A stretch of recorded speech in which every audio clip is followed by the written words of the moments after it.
जय हिंद साथियों, स्वागत है आप सभी का आप ही के अपने YouTube चैनल में। आज की इस वीडियो में हम बात करेंगे डिविडेंड के बारे में। जैसे कि आपने थंबनेल में देख लिया होगा, ये तो आप सभी को पता होगा कि डिविडेंड कैसे देते हैं, लेकिन उससे कुछ हटके मैं आपको कुछ नॉलेज देने की कोशिश करूँगा कि कितना टैक्स लगता है डिविडेंड में, किस तरीके से प्रॉफिट कमाया जा सकता है।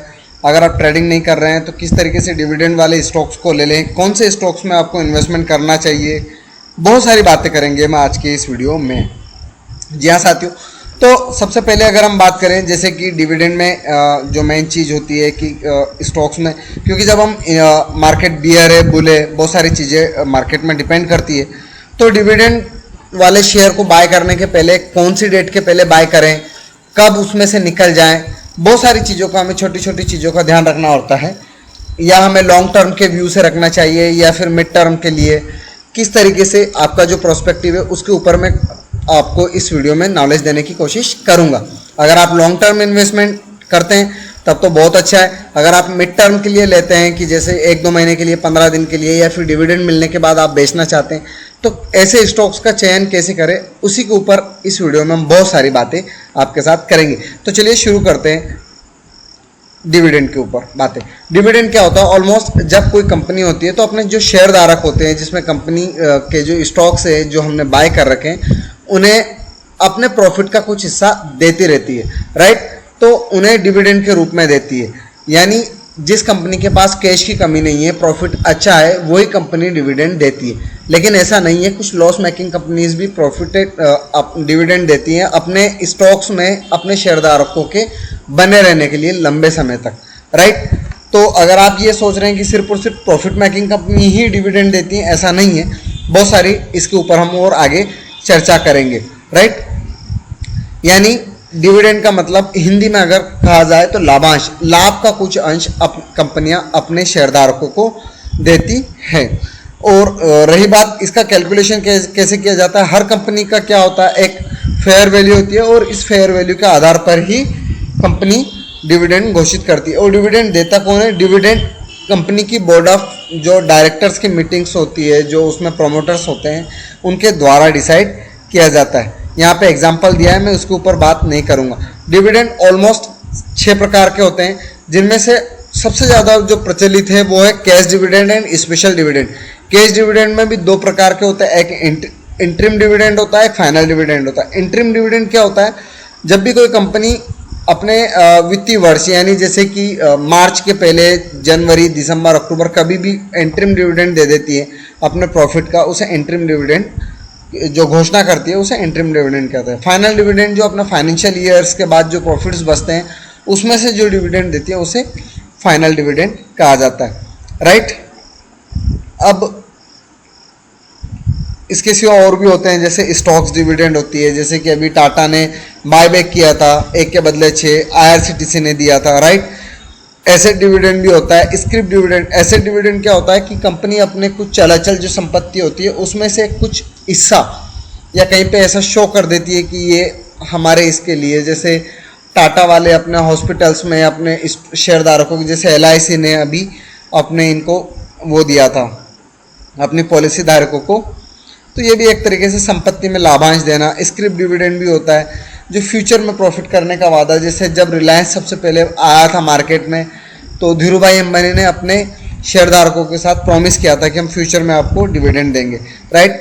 लिक्विडेशन डिविडेंड, स्पेशल डिविडेंड, बहुत सारी चीज़ें होती हैं। अब रही बात डिविडेंड में, एक चीज़ जो और ख़ास होती है कि ये हमेशा प्रॉफिट मेकिंग कंपनी देती है। यानी सीधी सी बात है, जो कंपनी अपने बिजनेस को एक्सपेंड मतलब बढ़ाना नहीं चाहती है, वो चाहती है कि जो उसके पास फंड डला है, जैसे ITC, माइंडट्री, TCS, ऐसी बहुत सारी कंपनी से जो कि डिविडेंड देती है, राइट। यानी वो अपने बिजनेस को एक्सपेंड नहीं करना चाहती, वो नहीं चाहती कि उस जो पैसा बढ़ा है उसको किसी और बिजनेस में लगा के और किया जाए। जैसे ITC सबसे अच्छा डिविडेंड स्टॉक माना जाता है, राइट। एंड जैसे अगर आप सोच रहे हैं कि पेटीएम डिविडेंड दे दे, जोमेटो डिविडेंड दे दे, तो सीधी सी बात है, ये कंपनियां न्यू ग्रो कंपनी है, ये अभी अपने इसको बढ़ाना चाहती है, बिजनेस को बढ़ा रही है, इसलिए ये कंपनियां डिविडेंड नहीं देती है। रही बात डिविडेंड में कैसे आप ले सकते हो डिविडेंड में, तो देखिए हर एक स्टॉक्स का डिविडेंड के पहले एक अनाउंसमेंट होता है कि जैसे अगर हम इसके ऊपर भी एग्जांपल देखेंगे, जैसे सपोज दैट अभी हम JSW स्टील का ले लेते हैं, राइट। तो इसकी क्या है कि 27 मई को क्या है, इसको डिविडेंड देने की घोषणा की। ये जो लास्ट हमारी जो मई निकल गई, कब देने की घोषणा की, इन्होंने कहा कि हम 5 जुलाई को रिकॉर्ड डेट है, यानी 5 जुलाई को हमारे इंडियन मार्केट में T+2 डेट चलता है, राइट। यानी जो भी रिकॉर्ड डेट है 5 जुलाई को, तो 4 तारीख को एक्स डिविडेंड डेट मानी जाएगी। यानी 4 तारीख तक आपके पास, 4 जुलाई तक JSW स्टॉक आपके खाते में ट्रेड हो जाना चाहिए। मतलब आपको इसे 4 तारीख के पहले खरीद लेना है। यानी सपोज डेट आप 1 जुलाई या 26 या 27, कल 27 जून के दिन इसे खरीदते हैं, तो सीधी सी बात है 27 जून 27/6/2022 को आपने JSW स्टील खरीदा, राइट। तो T+2 यानी 28, 29, 1 तारीख 1/7/2022 तक ये स्टॉक आपके पास हो जाएगा। यानी आप समझते हो आपके पास 3 दिन और बचे, यानी 27, यानी 27 से 30,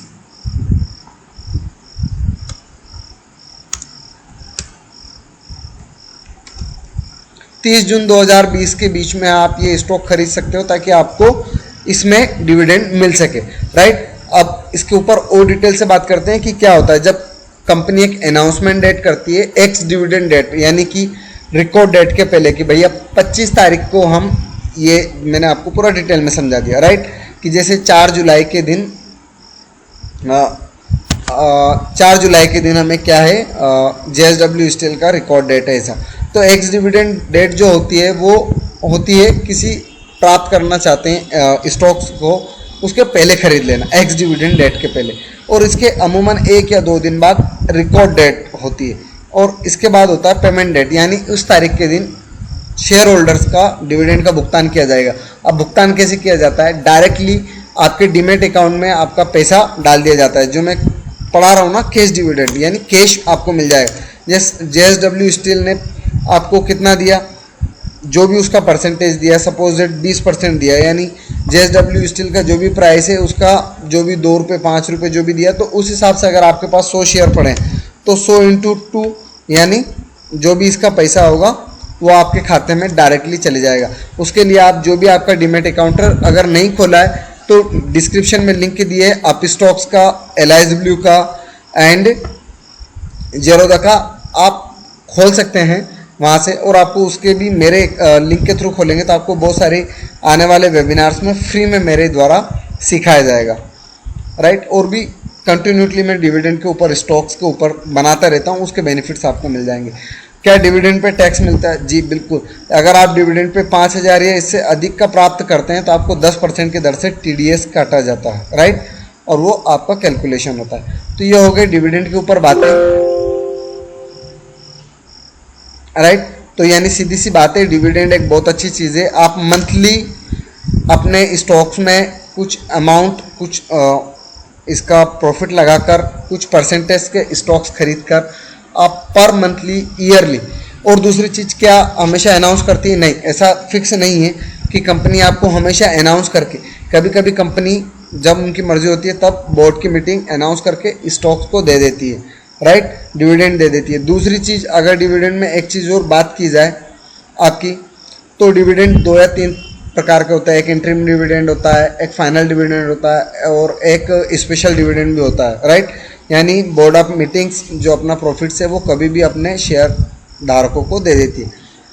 क्या इसके बाद स्टॉक्स गिर जाता है? जी हाँ दोस्तों, जैसे अगर SBI या JSW स्टील ने 5 रुपये दिए तो सीधी सी बात है उसकी एक्स यानी 4 जुलाई के दिन उसमें 5 रुपये की कमी हो जाएगी, और जिस दिन उसकी घोषणा की जाती है उस दिन उसमें 5 रुपये बढ़ जाते हैं, जितना भी एग्जाम्पल दिया जाए। तो आई होप ये आपको पसंद आया होगा। अगर आपको पसंद आया हो वीडियो तो वीडियो को लाइक कीजिएगा, अपना प्यार दीजिएगा। और क्या कमी अगर मेरे में रह गई है, मैं आपको और इसको क्लियर नहीं समझा पाया हूँ, तो प्लीज़ आप मुझे बताइएगा कमेंट करके, ताकि मैं उसे और सुधारूँ और आने वाले समय में इसे और बेहतरीन तरीके से आपके सामने पेश कर सकूँ। मिलते हैं जल्दी, तब तक के लिए शुक्रिया। जय हिंद, जय माँ भारती। और कल यानी मंडे 27 जून के दिन कौन कौन से स्टॉक्स में आपको इन्वेस्टमेंट कर लेना चाहिए अगले जुलाई में, अपकमिंग डेज में, उसके ऊपर आपको मॉर्निंग में एक वीडियो मिल जाएगा। Thank you so much. जय हिंद, जय माँ भारती।